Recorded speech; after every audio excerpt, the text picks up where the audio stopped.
Mitchell with your ONN Now Rewind. Stories making headlines for the week ending May 21st, 2011. Our top stories include: floods continue to plague the Mississippi Delta. A West African immigrant says the head of the International Monetary Fund sexually assaulted her. A CNN anchor comes out and says the black community is homophobic. Africans are attacked by mobs in Greece. A magazine asks, why aren't black women pretty? And the stars roll out to say goodbye to the queen of daytime television. Residents of 3 states are still hoping for the best but preparing for the worst as the Mississippi River continues to rise amid record rainfall. Levees along the river are now open in an effort to protect the cities of Baton Rouge and New Orleans, but smaller towns along the river could be swallowed by up to 15 feet of water over the next week. The president visited with Memphis families affected by the floodwaters before heading to a high school graduation. The damage so far from the flooding is estimated at $6 billion. In New York, the head of the International Monetary Fund, the world's largest financial institution, was arrested on a plane and charged with sexual assault. Dominique Strauss-Kahn was picked up just before the plane took off for France last weekend. The 62-year-old is accused of attacking a chambermaid in his hotel room in what's described as an attempted rape. French media have released the name of the 32-year-old victim. She's from the West African country of Guinea and is the mother of a teenage girl. And his lawyers has hinted that any sexual contact was consensual, a claim vigorously denied by the victim's attorney. Absolutely not. This woman had no idea who this man was and did not find out who he was in the world until after this had taken place sometime long after. She was simply going in there to do her job, which was to clean his $5,000 a night suite. Strauss-Kahn was once seen as a leading candidate for the French presidency, but has now stepped down from his position at the IMF. If convicted, he faces 20 years in prison. In Philadelphia, 4 white teachers say they were described as unfit to teach black students in their elementary school. The educators make the claim in a federal lawsuit filed against the school and the principal. The suit says the principal of Thomas Mifflin Elementary School routinely demeaned and undermined the work of the 4 teachers, who are now each seeking $150,000 in damages. The school is situated in a predominantly white neighborhood and is 85% black. In Chicago, a federal judge orders the city to hire more than 100 black firefighter candidates the court says were discriminated against. The ruling is likely to end a 15-year battle over the city's firefighter exam, which plaintiffs say kept some 6,000 qualified candidates from getting jobs between 1995 and 2002.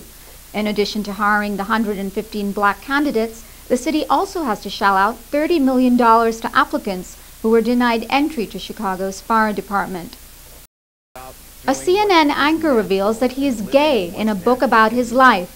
While promoting his new book called Transparent, Don Lemon also talks about being the victim of an ongoing series of sexual assaults by the son of a family friend. Lemon says that gays of color struggle to be true to themselves because a segment of the black community is homophobic. You know, we are suffering, as African Americans, we are suffering the sort of vestiges of that, and all of that comes with African Americans who don't want to accept it, who think that they can pray the gay away, that the church can somehow beat this out of you, that it doesn't exist, and that is all just a bunch of bull. Boxing great Sugar Ray Leonard also dropped an abuse bomb this week ahead of the release of his book. In his autobiography called The Big Fight, the former world champion said he was assaulted by an unnamed Olympic coach at the age of 15, and then again by the same coach 2 years later. Leonard won a gold medal at the Montreal Olympics and won 5 titles in different weight divisions. In your ONN Now World Wrap, in Kenya, family, friends, and the running world mourns the loss of a 24-year-old record-setting star who died at his home after a freak fall from a balcony. Sami Wajiru reportedly got into an argument with his wife after she found him in bed with another woman. The reports go on to say his wife Teresa locked him in a room, and as he tried to get out by climbing over the balcony, he fell and then died from his injuries. Wajiru broke the Olympic marathon record by 3 minutes in 2008 and then won back-to-back Chicago marathons in 2009 and 2010.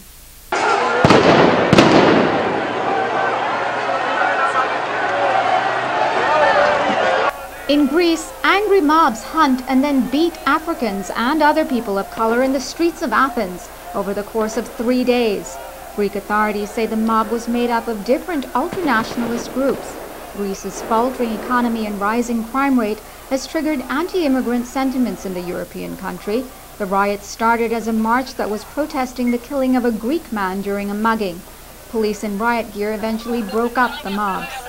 A new beginning in Haiti as Mickey Martelly takes the oath of office as the new president of the island nation.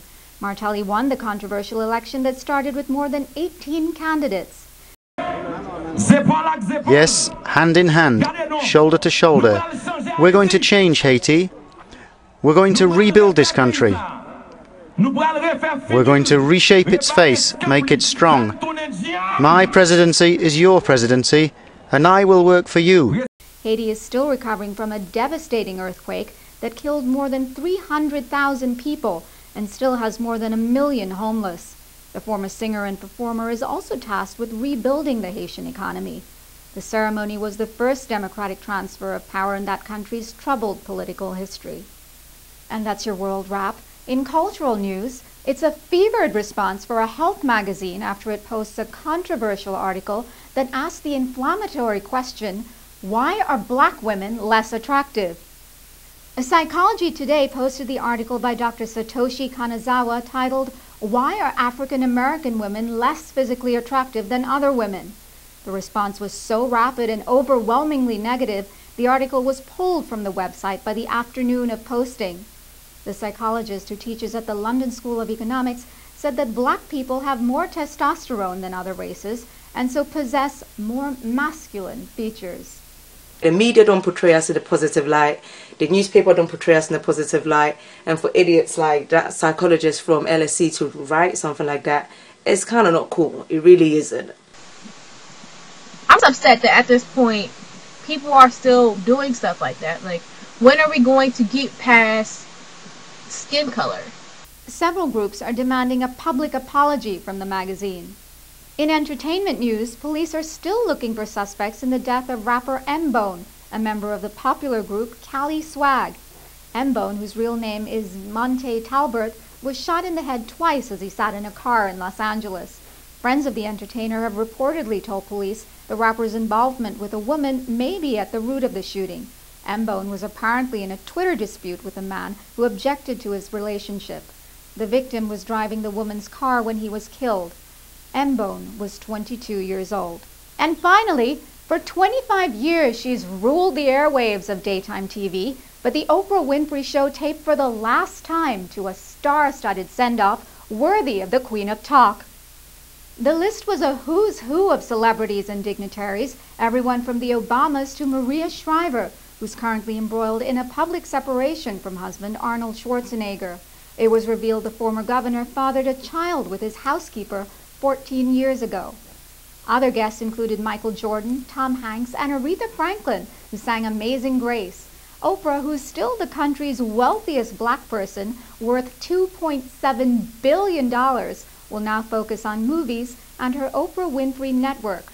For a complete look at any of the stories you've seen on The Rewind, go to the bottom of the webpage, find the story you want, and click your way through.